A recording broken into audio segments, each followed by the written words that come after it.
keyo.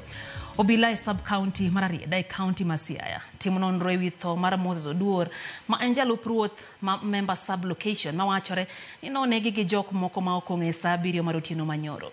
Kaluwore gi komanda mar obila ma Siaya, Sera Koki, jalup Ruoth nowachore ni nowuok oko mar yudo konyruok matin e kar konyruok mantiere dalane kanyo mane jogo monje kendo tong'o ng'ute gi ojalo. Ne oring kode e kar thieth maluok Mission Hospital mantie machiegni, kata kamano nowito ngimane kata kapok ochak thiedhe. Kaluwore gi hinyruok marach manoyudo, ringre okane kar kano ringre maluok Mission Hospital ka ito timne bero.